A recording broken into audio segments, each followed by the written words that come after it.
अपवित्र पवित्र वा सर्वावस्था गतो विवा यस्मरे पुंडरीकाक्षं स बाह्याभ्यंतर शुचिः त्वमेव माता च पिता त्वमेव बन्धुश्च सखा त्वमेव विद्या द्रविणं त्वमेव सर्वं मम देव भूमेर्गरीयसी माता स्वर्गादुच्चतर पिता जननी जन्मभूमिश्च स्वर्गादपि गरीयसी पिता स्वर्ग पिता धर्म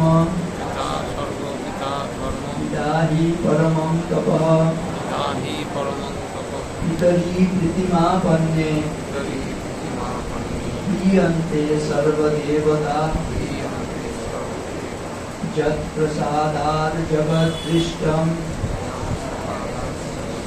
पूर्णकामो यदाशिषा प्रत्यक्ष देवता वै मे तुभ्यं मात्रे नमो नमः शान्तिरूपां क्षमारूपां स्नेहरूपां शुभंकरीं साक्षात् भगवती देवी मातरं त्वां नमाम्यहम् अहं नमामि वरदां ज्ञानदां त्वां सरस्वतीं प्रयच्छ विमलां बुद्धिं प्रसन्ना भव सर्वदा हर पापं हर क्लेशं हर शोकं हर दुःखं हर रोगं हर क्षोभं हर मारी हर प्रिय स्वस्ति श्रद्धां यशा भक्तां विद्यां बुद्धिं श्रियं बलम् आयुष्यं तेज आरोग्यं देहि मे भव्यवाहनं जीवने यावदादानं स्यात् प्रदानं ततोऽधिकम् इत्येषा प्रार्थनास्माकं भगवान परिपूर्यताम्। ঠাকুরমা স্বামীজির কাছে সকলের মঙ্গল প্রার্থনা করি। এবারে আমরা ঠাকুরের সেই বিখ্যাত প্রণাম মন্ত্র স্বামীজি যেটি রচনা করেছেন তারই একটু প্রসঙ্গ করব, বিশেষ করে শ্রীরামকৃষ্ণের যে অবতার শক্তি সেটা নিয়ে একটু কথা বলে, আর যদি কিছু মনে আসে সেটা করবো, অল্প কথায় চেষ্টা করব। স্থাপকায় চ ধর্মস্য সর্বধর্মস্বরূপিণে অবতার বরিষ্ঠায় রামকৃষ্ণায় তে নমঃ। স্থাপকায় চ ধর্মস্য, এটা নিয়ে তো আমরা সবাই বলি, কোনোটা নিয়ে আমি নতুন কিছু বলবো না, শুধুমাত্র কতগুলো ভাবনাকে লিঙ্ক করার চেষ্টা করব যে এই ভাবনাটা এর সঙ্গে যুক্ত হতে পারে। স্থাপকায় চ ধর্মস্য, ধর্মের স্থাপন করেছেন। কোনটা ধর্ম সেটা নিয়ে আমাদের শাস্ত্র নানান ভাবে বলছে, এইগুলো ধর্ম।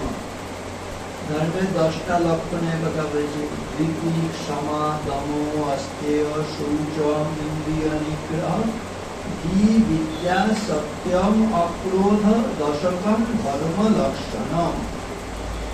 ধৃতি মানে ধৈর্য, ক্ষমা মানে ক্ষমা, বুঝতে শুনি, দম মানে ইন্দ্রিয় দমন, অন্তরিন্দ্রিয় বহিরিন্দ্রিয় দমন। ঋত্বিক, সমা, দম, অস্তেয় মানে চুরি না করা, ঋতিক সমাগম শৌচম ইন্দ্রিয় নিগ্রহ, শুচিতা, অন্তরের সূচি, বাইরের সূচি। শৌচম ঋতিক সমাগম শৌচম ইন্দ্রিয় নিগ্রহ, ইন্দ্রিয়গুলোকে অবদমিত রাখা। ধী বিদ্যা সত্যম অক্রোধ, ধী মানে বুদ্ধি, বুদ্ধিটাকে শুদ্ধ করা। বিদ্যা মানে দুরকম বিদ্যার কথা বলা হয়, অপরাবিদ্যা, পরাবিদ্যা। স্কুল কলেজে ইতিহাস ভূগোল যেসব শিখি এগুলি একটা বিদ্যা। আর পরাবিদ্যা হচ্ছে ঈশ্বর সম্বন্ধীয় বিদ্যা, ব্রহ্মবিদ্যা, আত্মজ্ঞান, এই বিদ্যা। দুরকম বিদ্যার দরকার হয়েছে, এগুলো সব ধর্মের লক্ষণ। ধী বিদ্যা সত্যম অক্রোধ, সত্যকে অনুসরণ করলে আমাদের ধর্মজীবন যাপন করা। অক্রোধ মানে ক্রোধ না করা। এই 10টা ধর্মের লক্ষণ বলে আমাদের শাস্ত্র বলছে। আরেকটা জায়গায় ধর্মের সম্বন্ধে বলা হয়েছে, অস্মিন ধর্মে মহেশী স্যাৎ সত্যবাদী জিতেন্দ্রিয় পরোপকার নিরত নির্বিকার সদাশয়। এগুলো ধর্মের লক্ষণ। অস্মিন ধর্মে মহেশী স্যাৎ সত্যবাদী জিতেন্দ্রিয়, সত্যকে অবলম্বন করলে তখন ধর্মজীবন যাপন করে। জিতেন্দ্রিয় হওয়ার চেষ্টা করে, ইন্দ্রিয়গুলোকে জয় করার চেষ্টা, আরেকটা। সত্যবাদী জিতেন্দ্রিয়, পরোপকার নিরত, অন্যের উপকার করা। নির্বিকার, বিকার রাহিত। শীত গ্রীষ্ম এগুলো এলে আমাদের দেখবেন বিকার আসে, ভালো মন্দ দ্বন্দ্ব এগুলো উপস্থিত হয় না, সবকিছুতে নির্বিকার থাকা। সুখে দুঃখে সময়ে কৃত্বা লাভ লাভ জয়ায় ততো যুদ্ধায় যুদ্ধস্য, এই যে কথাগুলো বলা হয়েছে না, সুখ দুঃখ সবকে সমানভাবে গ্রহণ করার চেষ্টা করে। ঈশ্বরের ইচ্ছা সব হচ্ছে, তিনি আমাকে যেরকম রাখেন, যেমন রাখো তেমনি কাকিমা, যেমন বলো তেমনি সকলেই তোমারই ইচ্ছা, ইচ্ছাময়ী তারা বেশি গানে আমরা পাই।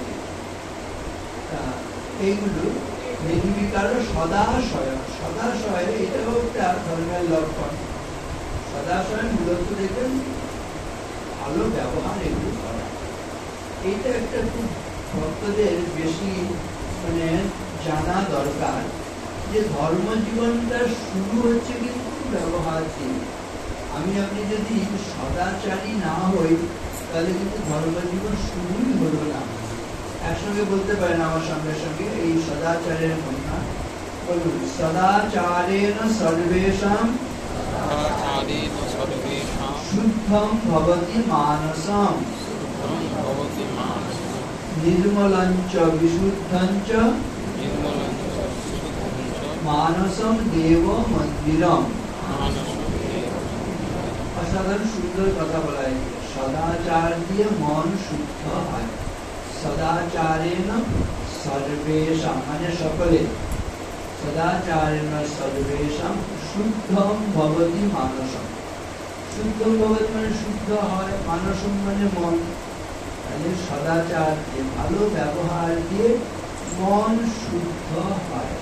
আর নির্মলঞ্চ বিশুদ্ধঞ্চ মানসম দেব মন্দির, নির্মল এবং বিশুদ্ধ মন হচ্ছে দেবতার মন্দির। এখন আমরা মন্দিরে এসছি, ঠাকুরের কাছে দেখুন খুব আনন্দ হচ্ছে, হ্যাঁ, শুদ্ধ বোধ করছি।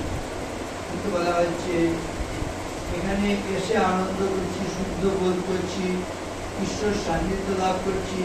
এখান থেকে বেরিয়ে গিয়ে আবার সেই মলিনতা স্পর্শ করবে না। এই ভাবটাকে বজায় রেখে আমরা বাড়িতে যাব এবং অবস্থান করবো। আবার যতক্ষণ না মন্দিরে আসছি ততক্ষণ পর্যন্ত শরীরটাকেই মন্দির বলে গণ্য করব। কখন শরীরটাকে মন্দির বলে গণ্য করা সত্যি হবে, বলছে আমি যার সঙ্গেই ব্যবহার করবো, মন্দির থেকে বেরিয়ে যার সঙ্গেই ব্যবহার করবো যেন সেই ব্যবহারটা ভালো ব্যবহার হয়। মা বাবা, আত্মীয় পরিজন, বন্ধু বান্ধব, আগন্তুক যার সঙ্গে দেখা হবে প্রত্যেকের সঙ্গে ব্যবহারটা ভালো হবে। এইটা হচ্ছে ধর্মজীবনের শুরু। সদাচার দিয়ে, ভালো ব্যবহার দিয়ে মন শুদ্ধ হয়। আর নির্মল বিশুদ্ধ মন হচ্ছে দেবতার মন্দির। আর মন্দির হলে মন্দিরের ভেতর আমরা পূজা করি। পূজা কোনটা?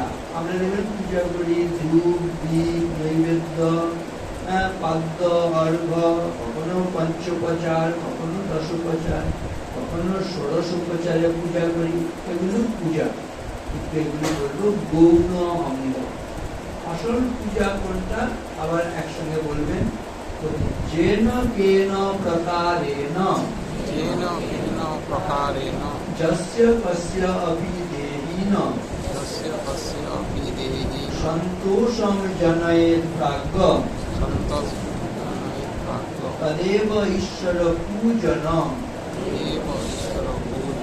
অর্থটা কি? যেন কেন প্রকারেণ, যে কোনো প্রকারে, বাংলার মতো দেখুন, যেন কেন প্রকারেণ মানে যে কোনো প্রকারে, যস্য কস্য অপি দেহিন, দেহিন মানে দেহধারী, যে কোনো দেহধারী, অর্থাৎ যে কোনো প্রকারে যে কোনো দেহধারী সন্তোষম জনয়ের প্রাজ্ঞ, যারা প্রাজ্ঞ ব্যক্তি তারা সন্তোষ উৎপাদন করে। তদেব ঈশ্বর পূজনম, এই যে কারো মানে সন্তুষ্টি আনা, এটাই হচ্ছে বলছে আসল পূজা। সন্তোষম জনয়ের প্রাজ্ঞ তদেব ঈশ্বর পূজনম, সেটাই ঈশ্বরের পূজা, যার দ্বারা আমরা যে কোনো দেহধারীর প্রাণে যদি সন্তুষ্টি উৎপাদন করতে পারি, সেটাই পূজা। কখন মানুষ বা কোনো প্রাণী সন্তুষ্ট হয়? অত্যাচার করলে কি সন্তুষ্ট হবে? ধরে মার লাগালে কি সন্তুষ্ট হবে না? যখন আমরা সেবা করব, যখন তার উপকার করব, একটু মধুর কথা বলবো, বিপদের সময় গিয়ে তার পাশে দাঁড়াবো, তাই না? তাহলে মানুষ তারা সন্তুষ্ট। মানুষ হোক প্রাণী হোক, যে কোনো প্রকারে যে কোনো দেহধারী প্রাণীর মধ্যে যদি আমরা সন্তুষ্টি আনতে পারি, তাই হচ্ছে আসল পূজা। অসাধারণ সুন্দর এই কথা, যেন কেন প্রকারেণ যস্য কস্য অপি দেহিন সন্তোষং জনয়েৎ প্রাজ্ঞ তদেব ঈশ্বর পূজনম। এই ঈশ্বর পূজা দিয়ে ঈশ্বরকে সন্তুষ্ট করতে চাই।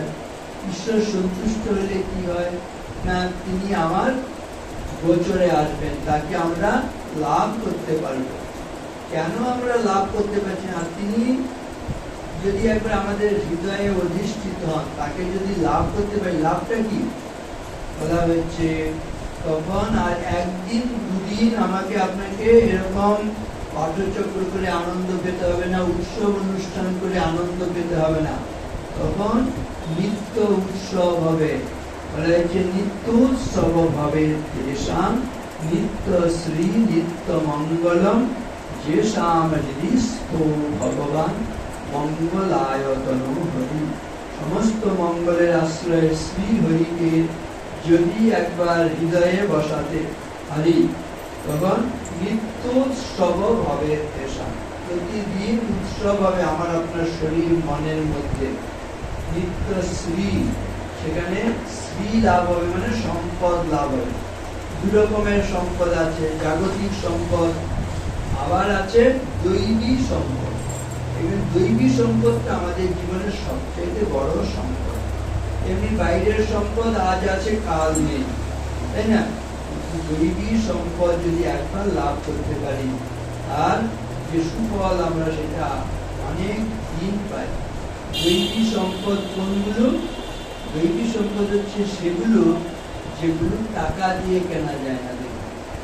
বাইরের সম্পদ টাকা দিয়ে কেনা যায়, কিন্তু দৈবী সম্পদ ওই অভয়ম, সত্য সংশুদ্ধি, জ্ঞান যোগ ব্যবস্থিতি, দানম দমশ্চ যজ্ঞশ্চ, স্বাধ্যায় তপ আর্জবম, অহিংসা সত্যম অক্রোধ, ত্যাগ শান্তিরপৈষুণম, দয়া ভূতেষু অলোলুপ্তম, মার্দবম হ্রি অচাপলম, তেজ ক্ষমা ধৃতি শৌচম, অদ্রোহো নাতিমানিতা, ভবন্তি সম্পদম দৈবী অভিজাতস্য ভারত এই যে কতগুলো গুণ, সত্য, ক্ষমা, দয়া, পবিত্রতা, এই যে সব গুণগুলো, এগুলো একটা টাকা দিয়ে কেনা যায়। এইগুলো হচ্ছে দৈবী সম্পদ, এগুলো লাভ করার চেষ্টা করে। নিত্যোৎসব ভাবে তেষাম নিত্যশ্রী নিত্য মঙ্গলম, সমস্ত মঙ্গল আমার জীবনে আসবে, কোনো অমঙ্গলের চিহ্ন দেখতে হবে না। যেষাম হৃদিস্থ ভগবান মঙ্গলায়। এইবার মনে হবে আমরা তাহলে ভগবানকে পেলে আমাদের এই শান্তি, আনন্দ। এবার ভগবানকে কেন পাচ্ছি না? আমরা তো এত ডাকছি, বলছে না, ডাকাটা ঠিক মতন হচ্ছে না। কি করলে ভগবানকে পাবো? বলা হয়েছে ভগবানের কথা প্রতিদিন আগে ভালো করে শুনতে হবে।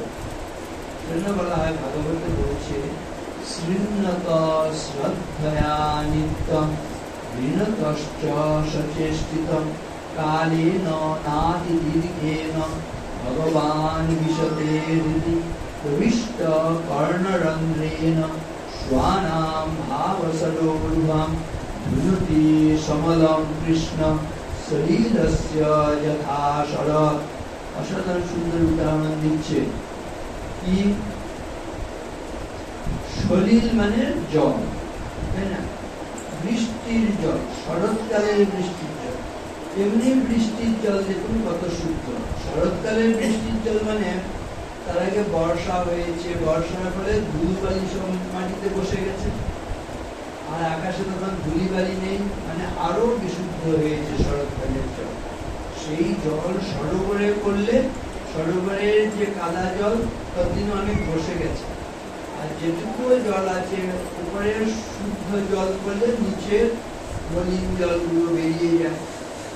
সেরকম হচ্ছে ভগবান যদি একবার ভেতরে আসেন তখন আমাদের ভেতরটা তিনি এসে সাফ করেন। আমাদের হৃদয়ে একটা সরোবর আছে, সেই হৃদয় সরোবরের মধ্যে ভগবানের প্রবেশের মধ্য দিয়ে শরৎকালের শুদ্ধ জল যেমন মলিন জলকে বার করে দেয়, ভগবান তেমনি এসে যেন আমাদের ভেতরটা সাফ করতে শুরু করেন। কি করে ভগবান প্রবেশ করেন?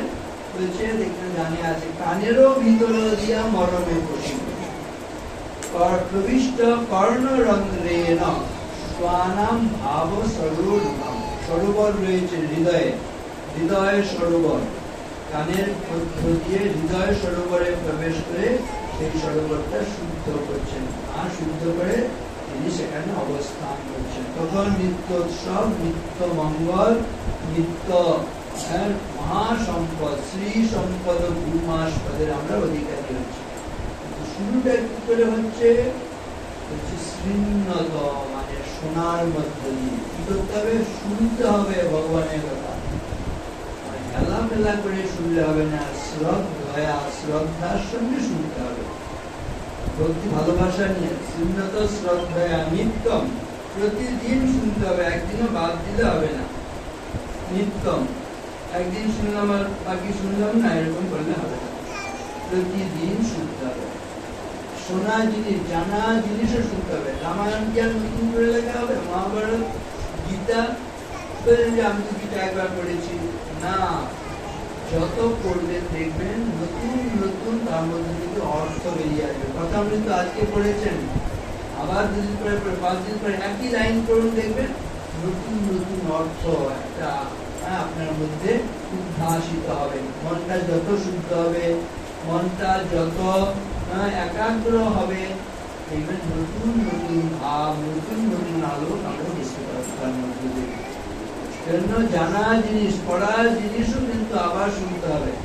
একবার ধরুন নিজে পড়লাম, একবার একজন ভক্তের কাছ থেকে শুনলাম, আবার আরেকজন ভক্তের কাছ থেকে শুনলাম, কোনো একজন মহারাজের কাছ থেকে শুনলাম, দ্বিতীয় আরেকজন মহারাজের কাছ থেকে শুনলাম। প্রতিবারই দেখবেন কিছু না কিছু নতুন আলো আমরা পাবো, এবং যদি শ্রদ্ধার সঙ্গে সেটা শুনি তখনই এটা সম্ভব হবে। শৃণ্যত শ্রদ্ধয়া নিত্যম বিনতশ্চ, গ্রহণ করতে হবে, সচেষ্টিতম, ঝিমিয়ে ঝিমিয়ে পড়লে শুনলে হবে না, একেবারে সক্রিয় ভাবে তাহলেই হচ্ছে দীর্ঘকাল তো নয়, অতি দীর্ঘকাল নয়, এই মুহূর্তে ভগবান বিশ্বতে রীতি মানে ভগবান এসে আমাদের মধ্যে প্রবেশ করবে। আর ওই আমরা যেন দেরি না করি, সময় কিন্তু চলে যাচ্ছে, সময় নিয়ে একটু ভাবতে বলছে। শতম জীবিত অতি অল্প, মানুষ বেশি পক্ষে কতদিন বাঁচে? 100 বছর বাঁচে। তুমি বলছে এটা নিয়ে বিচার করো, 100 বছর বাঁচলে কি মানুষ সত্যি 100 বছর বাঁচে? রাত দিন সমান, তাই তো? 100 বছর বাঁচলে 50 বছর রাতে চলে যাচ্ছে, এটা নিয়ে কেউ বিচার করি? একদম ভাবি না। 100 বছর হলে 50 বছর রাতে অর্ধেক শেষ এখানে। তারপরে দেখবেন ব্যাধি আছে, রোগ ব্যাধি, জরা আছে মানে বার্ধক্য আছে, শোক দুঃখ আছে, এইসব কি আরো অর্ধেক চলে যায়।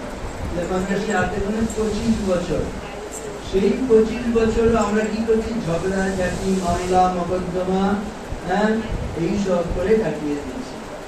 তাহলে কি করে আমরা পূর্ণাঙ্গ জীবনযাপন করবো?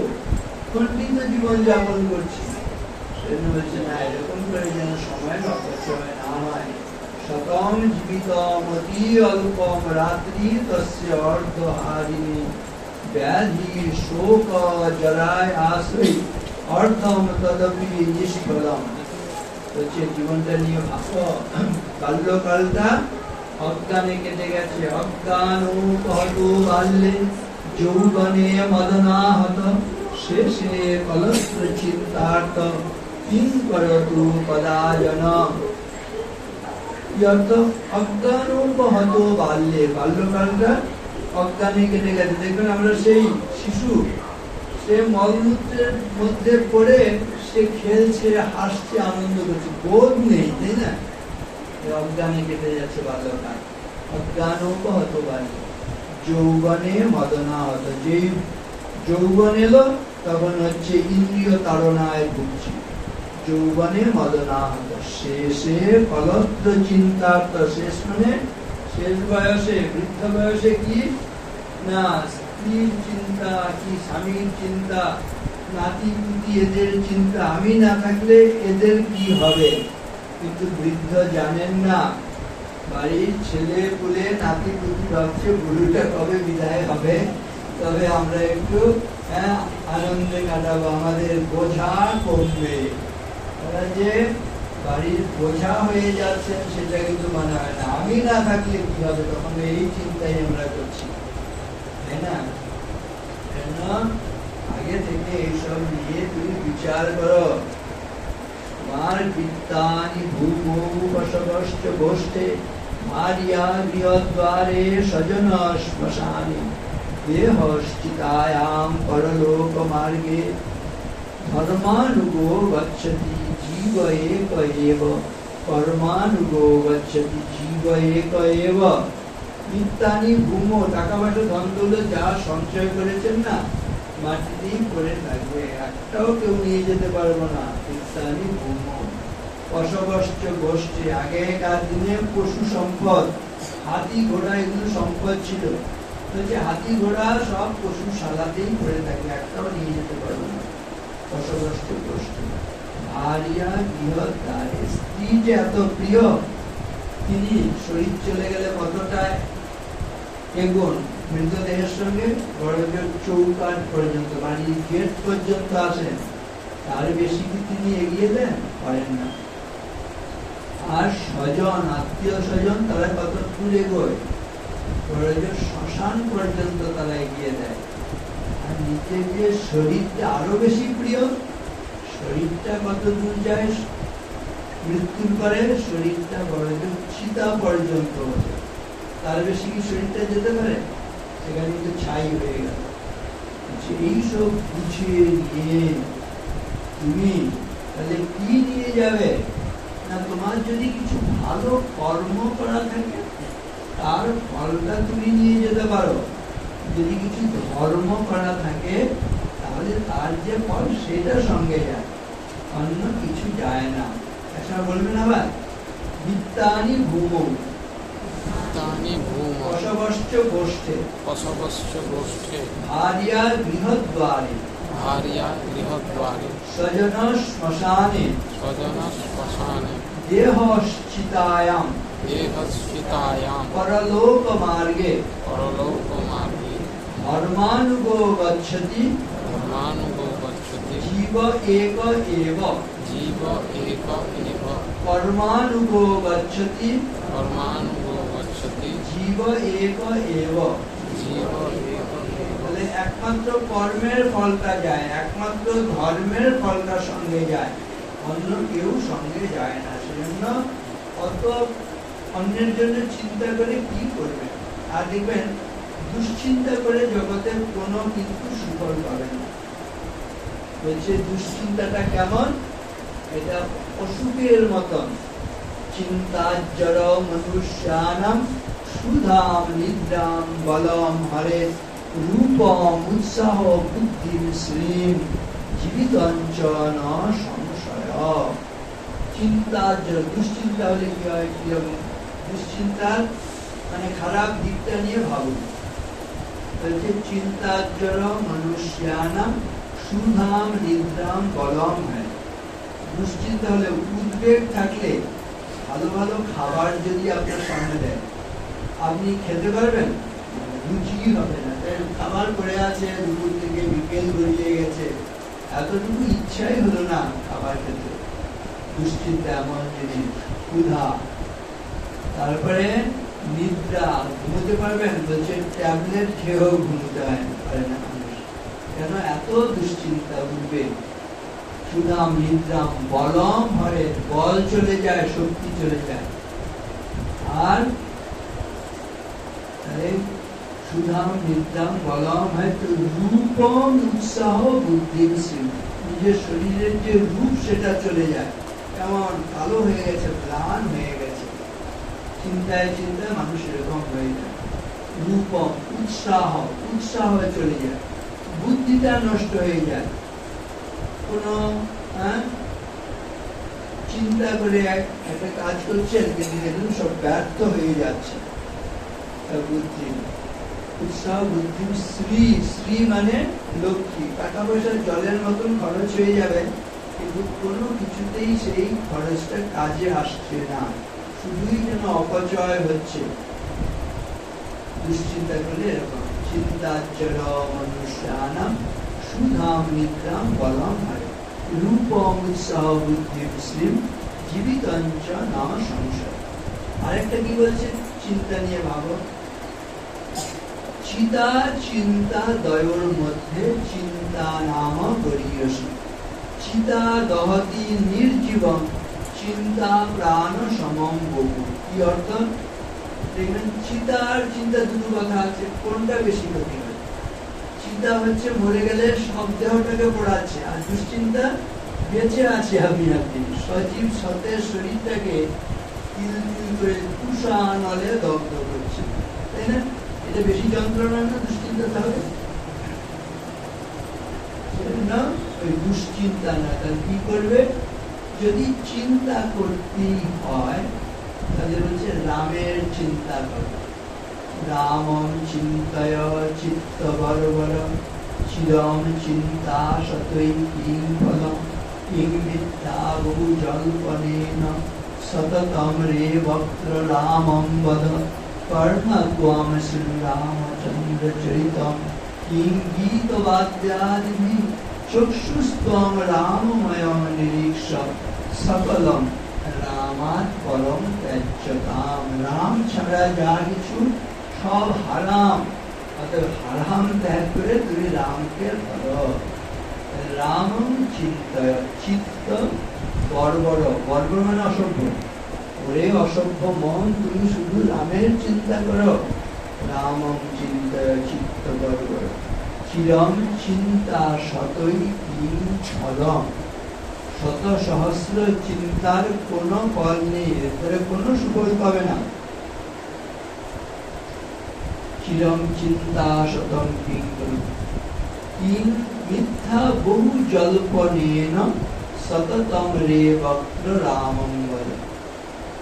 বলছি আমরা কথা বললেই দেখবেন বেশি কথা বললেই মিথ্যা কথা বলবো, বেশি কথা বললেই পরনিন্দা পরচর্চা হবে। শুধু বলছে যদি কথা বলতে হয় রামের কথা বলো, পরনিন্দা পরচর্চা, বেশি কথা বলো না, প্রজল্প করো না। আর কর্ণতম শ্রীণু রামচন্দ্র চরিতম কিং গীত বাদ্যাদিতি। যদি কান দিয়ে কিছু শুনতেই হয় ভগবানের কথা শোনো। চটুল গান বাজনা নিয়ে পড়ে আছি, এমনি মন চঞ্চল, আর এরকম নানা রকম বাদ্যি বাজনা এসব নিয়ে মন আরো বিক্ষিপ্ত, আরো চঞ্চল হয়েছে। না, এটা করো না। আর চোখ দিয়ে কি করবে? চক্ষুস্তম রামময়ং নির্ভর, চোখ দিয়ে শুধু রামকে দেখার চেষ্টা করো। এইভাবে সবকিছুতে রামের অবস্থান।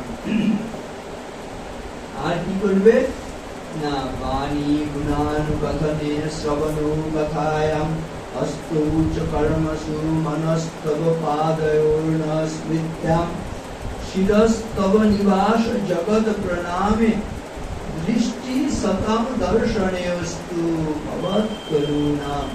এই যে আমাদের অঙ্গ প্রত্যঙ্গ গুলো আছে, চক্ষু, কর্ণ, নাসিকা, জিহ্বা, ত্বক, এই যে সমস্ত মস্তক রয়েছে, এগুলো দিয়ে কিভাবে ব্যবহার করবো?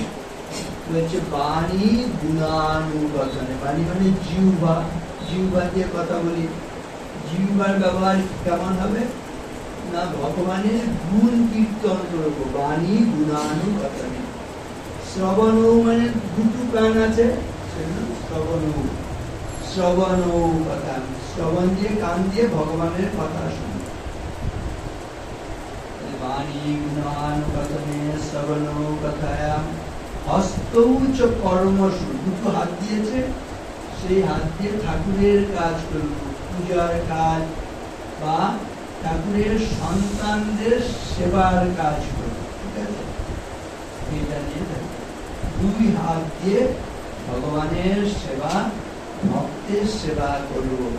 হস্তৌ চ কর্মসু মনস্তব পাদয়োর্ন স্মৃত্যা, মন দিয়ে ভগবানের শ্রী চরণের স্মরণ মনন করব। মনস্তব পাদয়োর্ন স্মৃত্যা। আর শিরস্তব নিবাস জগৎ প্রণাম, মাথা দিয়েছেন, কপাল দিয়েছেন, সেটা দিয়ে জগৎকে প্রণাম করব। জগতের সবকিছুর মধ্যে তিনি ব্যাপ্ত হয়ে রয়েছেন। যত্র যত্র নেত্র পড়ে তত্র তত্র কৃষ্ণ স্ফুরে, তাই না?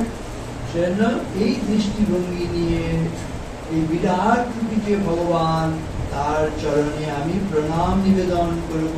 মস্তক দিয়েছেন যেন প্রণাম নিবেদন করার জন্য। আর দৃষ্টি মানে চোখ দিয়েছেন সতাম দর্শনে অস্তু, সৎ ব্যক্তির দর্শন, ভগবানের ভক্তের দর্শন করব। দৃষ্টি সতাম দর্শনেস্তু ভগবৎ নাম, সর্বব্যাপী ঈশ্বর। সেই জায়গায় ভগবানকে দেখে তার উদ্দেশ্যেই আমার দৃষ্টি নিক্ষেপ করছি, দেখছি, তাকেই সব জায়গায় দেখছি, অন্য কিছু নয়। এই ভাবগুলো হচ্ছে অ্যাটিটিউড, এইটাই ঠিক কথা। Your attitude determines your altitude. আমার আপনার মানসিকতাই বলে দেবে কোন উচ্চতায় আছে। আর কি আরেকটা কথা বলে শেষ করি।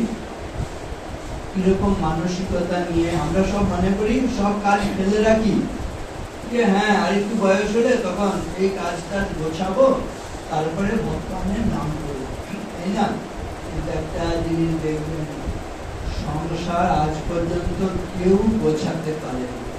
পুরোপুরি গোছাতে কেউ পারবেন? যদি স্নান করতে হয় সমুদ্রে, সমুদ্রের পাড়ে যদি কেউ মনে করে ঢেউ বড্ড আর জলগুলো ভোলা, তাহলে তার সারা জীবনেও কোনোদিন সমুদ্রে স্নান করা হবে না। সমুদ্রে সব সময় ঢেউ থাকবে, আর সমুদ্রের জল কোনোদিন ওই একেবারে বিশুদ্ধ নির্মল পাবেন না। বিশেষ করে পাড়ের কাছে জলটা তো বারবার পাড়ের ধুলি বালি এগুলো তো নিয়ে যাচ্ছে, ভোলাই হবে। স্নান যারা করতে চাইবে তাদেরকে কিন্তু ওই তরঙ্গের মধ্যেই স্নান করতে হবে, ওই ধুলি বালির মধ্যেই স্নান করতে হবে। সমুদ্রে শান্ত কল্লোলে স্নাতুম ইচ্ছতি দুর্নতি, জয় ইচ্ছতি হরির স্মর্তুম ব্যাপারান্তর্গতৈরপি। যে মনে করে ব্যাপারান্তর্গতই মানে কাজকর্ম সব গুছিয়ে নিয়ে তারপরে ভগবানের স্মরণ করব, জপ ধ্যান প্রার্থনা পূজা সেবা এসব করব, সে কোনদিন সব কাজ গুছিয়ে উঠতে পারবে না, আর তার ভগবানের নাম করা স্মরণ নেওয়া সেটাও হবে না, হবে না, হবে না। সেজন্য যে চাইবে এই কাজকর্মের মধ্যেই থেকেই তারা ভগবানেরও সেবা করবে, ভগবানেরও নাম গুণ কীর্তন করবে। কৃষ্ণ তদীয় পদ পঙ্কজ পঞ্জরান্তম অদ্বৈব বিশতুমে মানস রাজহংস প্রাণ প্রয়াণ সময়ে কপবাত পিত্তের কণ্ঠাবরোধন বিধৌ স্মরণম কুতস্তে। আমরা যে ভেবে আছি, আমরা শুনে এসছি যে মৃত্যুর সময় ভগবানকে ডাকলেই হবে।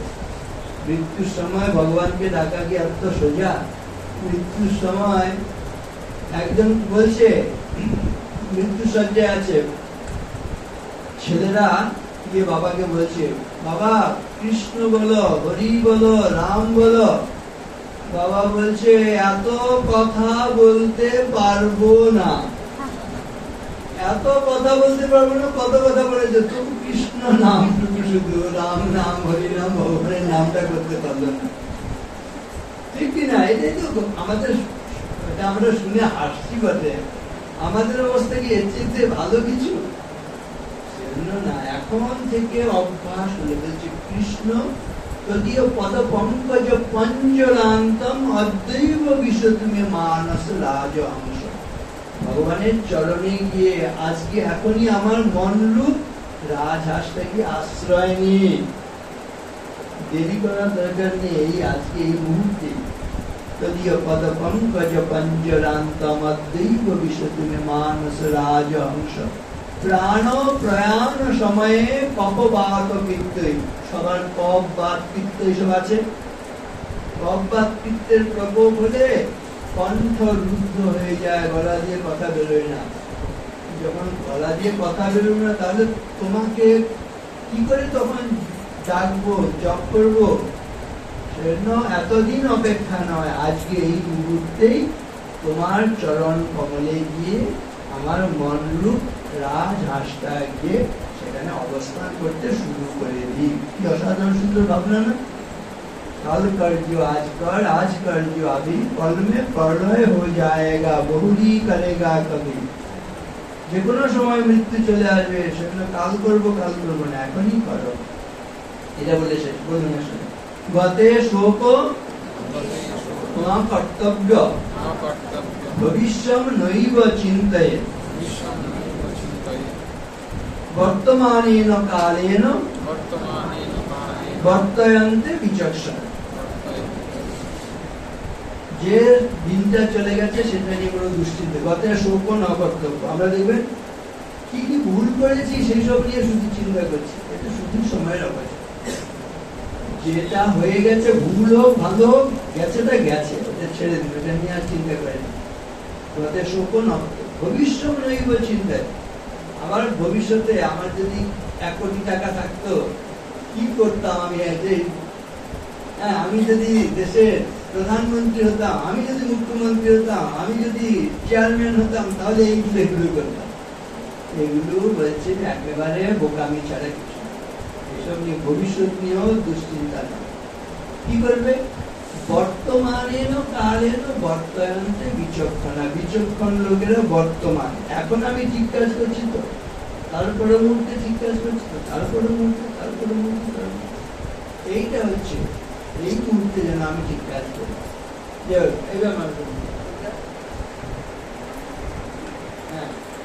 তাপকায়চ ধর্ম বলেছিলেন, তাই তো? এই ধর্ম সর্বধর্ম স্বরূপিণে, সব ধর্মের স্বরূপ। ওই অবতার বরিষ্ঠায় বলেছিলাম, অবতার বরিষ্ঠ মানে দেখবেন